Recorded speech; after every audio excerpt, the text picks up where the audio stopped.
দাবিটা বলে ফেলেন একটু সংক্ষেপে। মূল দাবি হচ্ছে আমরা আসলে বাংলাদেশের আইন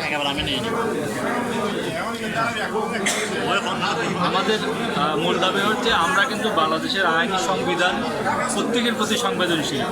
বর্তমান যে সিদ্ধান্তটা সেটা আমি মনে করি খুবই ভালো সিদ্ধান্ত, কিন্তু ঘটনা হচ্ছে এটা এই সিদ্ধান্ত নেওয়ার আগে মানুষের যে জনমত, মানুষের যে দুর্ভোগ এই দুর্ভোগটা যাতে না হয় ওই জনমতটা জরিপ করে এই সিদ্ধান্তটা নেওয়া উচিত ছিল, যেটা করা হয়নি। তো আমাদের মূল দাবিটা হচ্ছে এই জনমতটা করে যেখানে সুন্দর হয়, সবাই যাতে স্বাচ্ছন্দ্য বোধ করে, সবার যাতে ভালো হয়, সুযোগ সুবিধা পায়, সেভাবে কিছু করা হয়। আপনার নাম পরিচয় দেন। আমার নাম হচ্ছে মোহাম্মদ নুরুল আলম নুরু, আমি সুহাবিলের একজন বাসিন্দা। অনেক ধন্যবাদ।